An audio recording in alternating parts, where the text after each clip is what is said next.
Hi, this is Christine with Black Tea News, and today I want to talk to you guys about this heart-wrenching story that I read in the Federalist today about a mother who has a daughter who is trans, who believes she's a biological female, believes she's a male, and ended up cutting off her mother.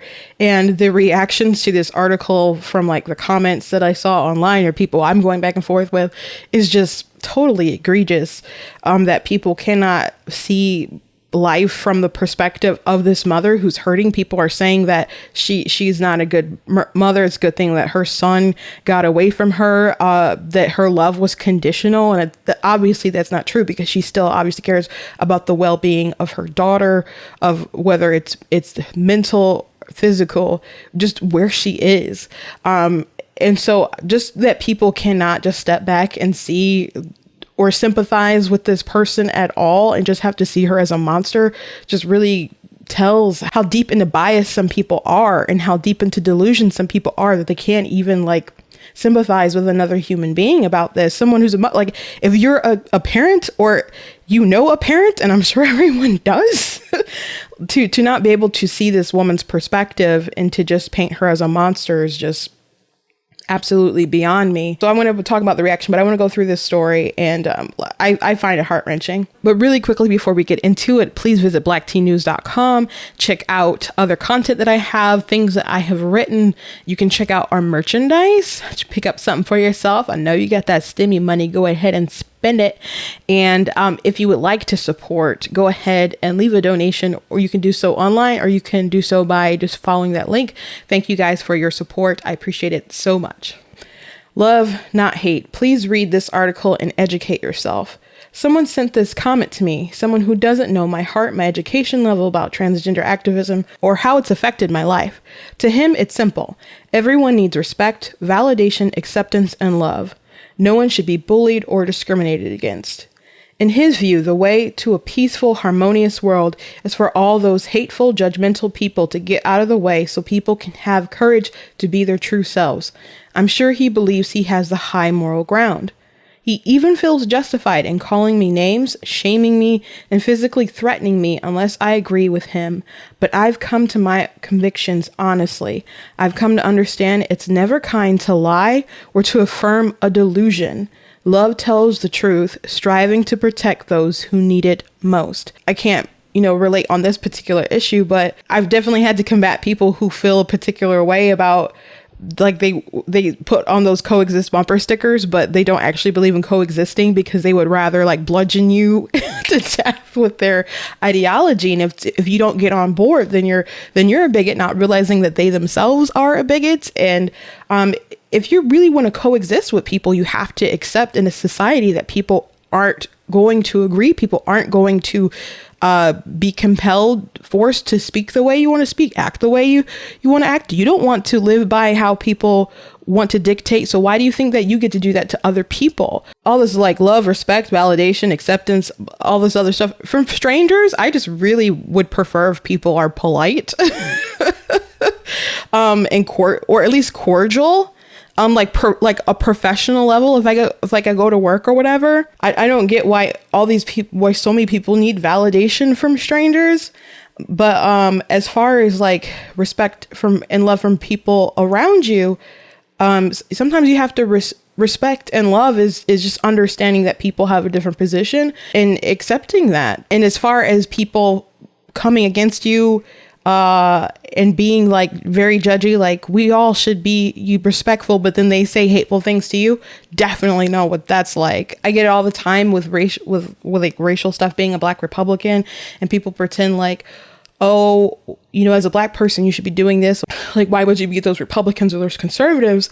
But at the same time, they'd also be like, hey, you're a coon, you're all this other stuff, and would degrade. And it's like, why should I be on your side after you treat me like this?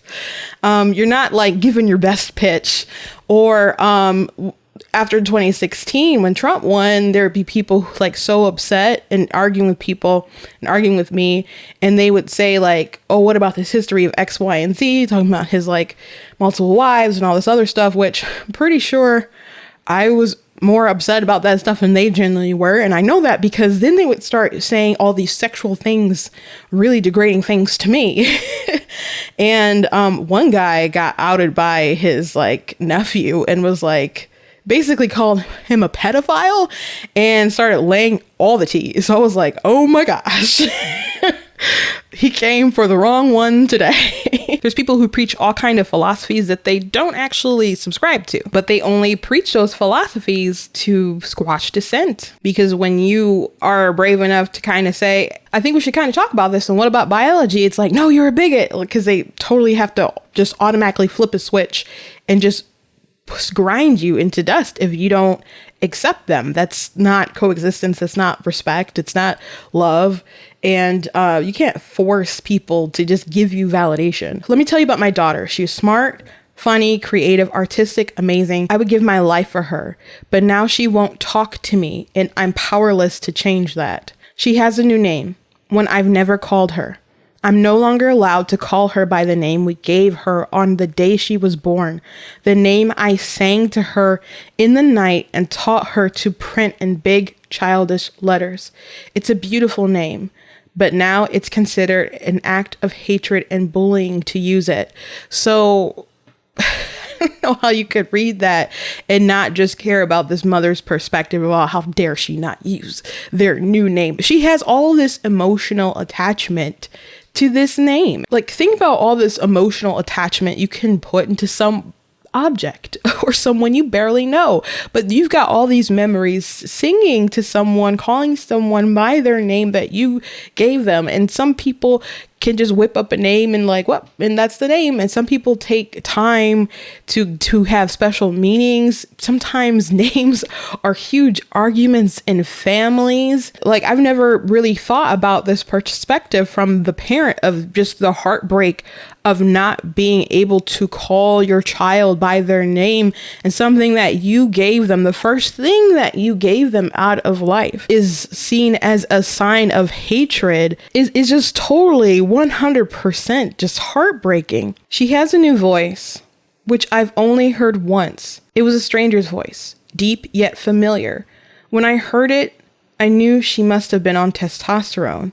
I realized then I would never hear my daughter's voice again. This is heartbreaking, guys. I don't know if you have kids. I don't have kids, but just thinking about how cute my nieces and nephew are, hearing their voices, or just remembering when my little sister was small, and just we used to have this recording of her voice and we play it all the time, and we have such an emotional attachment to just how small that voice was and how innocent and bright it was. To never know if you're going to hear that again. She said even if she stops taking testosterone, many of the effects will be permanent, including the deepening of her voice. I recall the sound of her voice every day, but I worry someday I will forget what it sounds like. I can't find any recording of it. And that's true. They're like, I've seen videos of people who are detransitioning, and even though they look, feminine, even like back to kind of pretty feminine women, but they have this super deep voice and they're working on it and they're trying to get that back. And that's something that they've expressed that they're insecure about. In one video I watched last night, gosh, they talked about how before they start taking the hormones, the thing that they told themselves that they hated the most was their voice. And so now that they've detransitioned, they said the thing that they regret the most is not having that female voice. And so the change in the face has been made, and they're looking more like a girl. They grew out their hair, they have boobs, but the voice is very manly, and that's a regret that they have. And so is there someone that's gone to you and you think about their voice and you can't hear their voice and you miss the sound of their voice? And to think that you can't ever have that again, plus the fact that they're not even there. This is a natural thing that's happened to them. They've chemically altered their body. They've chemically altered themselves. It's just the time to take to relay this story in such a personal manner that we as human beings can respond with missing someone's voice, calling them by their name, singing to someone. And all these things are just taken away. Most painfully, we have a new type of relationship. I've been invested in this issue for quite some time, and even more so since this insidious mania took my daughter. I've been deeply concerned by the explosive cultural shift on gender and made that concern known. My daughter knows this, so perhaps I should have expected her letter. At first, I didn't even realize it was from her. I thought it was a thank you note or a note from a friend. I opened it up and slowly digested its words. To Mom, this is difficult to write, but I feel the time is right to do it. I don't believe it's good or healthy for me to maintain our relationship. I will not be initiating further contact with you, and I ask that you respect my wish for no further contact. Please avoid attempting to contact me through phone, email, social media, in-person contact, or friends and family. I wish you well and hope you find peace and happiness in your future. She signed with her new name, typed. Not even like the personal touch of like a normal note. That's our new relationship, or lack of one. I'm supposed to forget she exists while every day memories flood my thoughts. Her drawings, pictures, and the places I drive by remind me of her. I remember the food she loved and the ones she hated. And I also want to say this because this is something that Abigail Schreier talked in her book, Irreversible Damage, how there's all these people who decide to make these decisions that basically cut off their family. Guys, if you can't be around people and your whole identity is going to unravel because someone misgenders you, are you sure that you're in a healthy place? Like, I understand not wanting to be disrespected, not to feel like you're disrespected like that, but you do have to understand, like, it's your biological reality. And not everyone is going to just conform to what you say, what you believe. And there are all kinds of parents who are concerned about their kids on a wide range of issues. It doesn't even have to be as something as extreme as this. It can be parents knowing that their child is with the wrong person and feeling that they're going to ruin their life. It could be, people are involved with the wrong friends. They're involved with the wrong crowd. Maybe they're into some kind of substance that's not good. Maybe they are straight up going into some kind of cult or religion that is cultish or something like that. And parents will just kind of be like, hey, maybe we need to think about this, talk about this. Maybe this is a fad. Maybe this is a rebellious thing. I don't think you'll be happy if you go through with this. And people decide to cut off their parents or anyone who will be honest with them or just disagrees with them or will not affirm their worldview, instead of being able to just kind of stand there and take it like a grown up. And they feel that they need to get away and to isolate themselves. Now, if you're in a straight up like abusive situation, like cutting off ties is one thing. But if you're involved, and there's people who are involved with, families that are great, that are loving, that are kind, that are just honest and respectful, but that they feel that they cannot stay in that environment because it's going to destroy the worldview that they've made. It's going to bump up against the reality that they're trying to affirm. The mother goes on, I wonder, where is she? Is she okay? One of the hardest to wonder is, what does she look like? I try to imagine her as a man with a beard, then sometimes wonder if it's a good thing I can't see her. But it's so much worse to be locked out. I can't imagine a complete life without her. The first weeks after losing her, I genuinely wanted to die because I didn't think I could face my reality. For days, I was unable to get out of bed. I cried until my body ached and the spaces between my eyes throbbed. I don't think I ate for several days. Eventually, I made it to counseling. I nearly ended up in the hospital. I got on antidepressants. Friends came and I sat on my bed while I ugly cried. They coaxed me out of bed, took me for walks and lunch and on motorcycle rides. They were concerned and still are. I don't plan on killing myself, but I often wish I could stop living. A year ago, I was traveling, strong, facing the world with a brave and adventurous spirit. I was full of joy and my faith was vibrant and strong. I know what it means to face adversity and come through stronger, but nothing prepared me for this. Being a mom was the most important, challenging, and deeply meaningful thing in my life. As crippling as it is, my grief at the loss of our relationship isn't the hardest pain to bear. Far beyond that, I'm terrified for her. Is she planning surgery?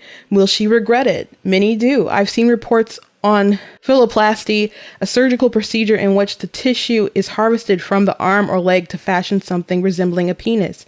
It's a gruesome procedure with a high complication rate. The mere thought of a surgeon cutting my healthy daughter's body this way is beyond excruciating. I'm concerned about the side effects of the medication she might be taking. The statistics tell me people who use transgender treatments have a shorter life expectancy, a higher rate of mental health issues, and a host of other problems. Women on high doses of testosterone have a much higher risk for heart attacks, stroke, and blood clots. They suffer from vaginal and uterine atrophy, painful conditions that normally precipitate a hysterectomy at a young age, putting them into menopause before they are out of their 20s. A high rate of serious sexual dysfunction threatens young women who undergo transition. Many are unable to orgasm. There's a high probability my daughter will suffer from sterility. So if she ever desires to bear a child, that may not be possible. Beyond her physical health, I know being transgender will not solve the aches of her heart. The suicide rate for transgender people is much higher after transition than before. My daughter, like a lot of bright girls, experienced challenges socially.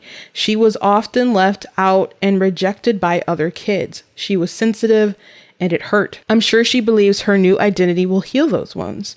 I'm also sure that it won't. When it doesn't, what will she be left with? I want to believe that she will be all right. I'm here waiting for her. I pray she knows I'm still here waiting for as long as it takes. I've talked to other moms and dads who are going through this. They come from all walks of life. They feel helpless. They can't find help from counselors, teachers, friends, family, or their faith communities. They are judged as unsupportive and unaffirming. Their daughters and sons were bright, often happy, and now are angry, defiant, and distant. I wish I had answers for them. I wish I had some for myself. So this mom is right to be concerned, because all of these health issues are something to be concerned about. But also, she knows her child.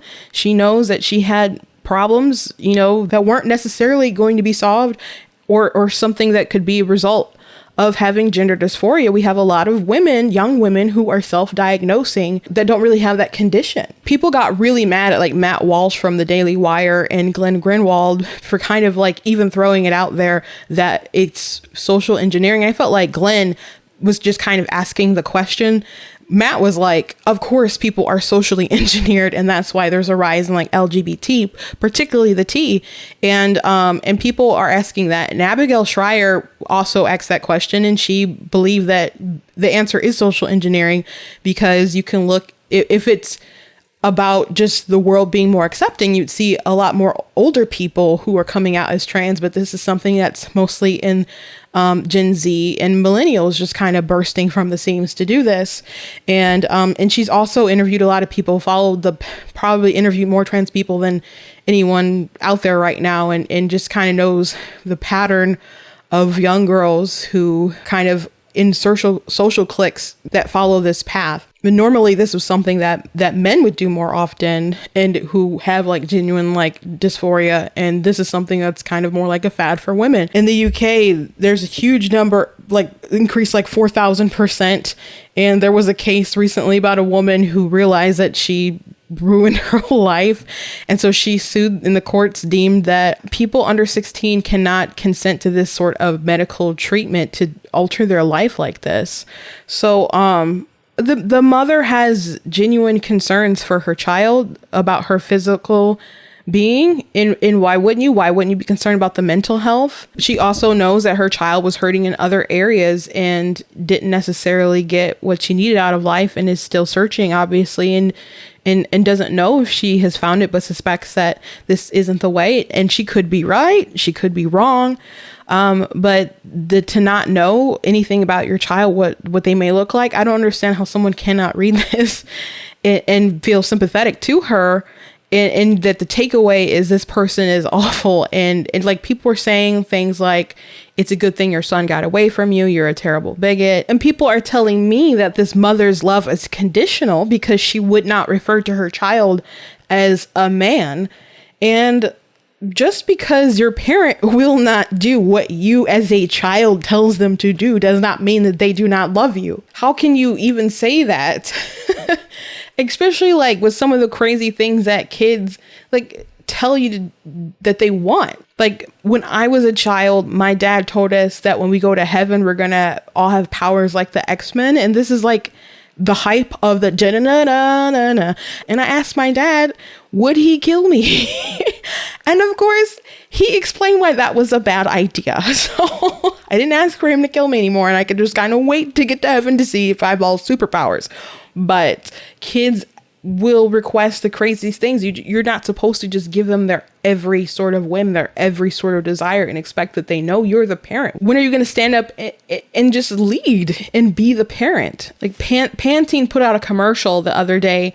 And so they've decided to not use a trans adult who has been correctly diagnosed with gender dysphoria. They use a child to push their shampoo commercial. And it looks like two women, one person who's transitioned.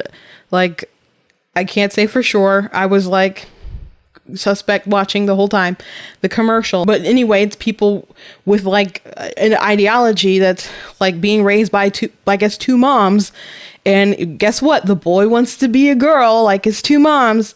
And instead of, I don't know how long they probably entertained them being him probably being masculine, or if they were just like, yep, sure, if that's what you want to do, you can be a girl. They let him grow out his hair and dye it. And the Pantene is like, oh, this is the sort of thing we want to use to sell shampoo. So how can you see like things like that and say, yep, this is a sign of the times, instead of saying, this is where people want to push the times. And I think people who are saying that there's not some social engineering attached to this and the numbers going up are just not being honest. There's clearly people who want to push agendas. I mean, that's why we have so many people pushing for hate speech laws, or people pushing for laws about misgendering people. There was a dad in Canada who was arrested for referring to his daughter as his daughter. This is why Jordan Peterson spoke out against Bill C-16, because he could see where the world would obviously go and the dangers of the bill. So, I mean, once you get government involved, you're basically holding up a gun to people, say, this is what you have to do. This is what we're forcing you to do. That's not like about respecting people's spaces, respecting people's rights, especially not their free speech. At that point, it's just like a con or a game to see how I can overtake your rights to squash you under my impractical heel. And people are calling me out for not referring to this woman to not referring to her daughter as a son, and for not using the gender pronouns. You know, it's against my religion to lie. I don't believe that that's moral, and I don't believe that it's helpful. And people would repeat it like, this is a son. And it's like, look, you repeating that doesn't make it true. And if it did just make it true, then you wouldn't need testosterone. If you want to do what you feel that you have to do to change your body, to live with how you think that you ought to be, you have the freedom to do that. But that doesn't mean that you're making the right choice. And in a lot of these cases, it's not the right choice, because a lot of people will have those thoughts and just kind of give it time and will grow out of them, especially with youth. So I think there is a big cultural component to this, and I'm certainly not going to contribute to it just because you want to force me at gunpoint to do so. So you can call me a bigot, but you're a bigot yourself because you're intolerant of me. Me not doing what you want me to do isn't bigotry. You not being able to stand me because I won't do what you want is bigotry. But my heart goes out to her. My heart goes out to people who are suffering with gender dysphoria. I was watching videos, just people talking about their experiences with it, and then people who were detransitioning from it, and my heart was just breaking. And I don't know if this will mean a hill of beans to a lot of people, but I was just like, there's particular people always out there just kind of praying for the peace of God for a lot of folks out there, because my heart was just kind of wrenching for these folks. And I don't envy your position, but I will pray with you if you don't mind.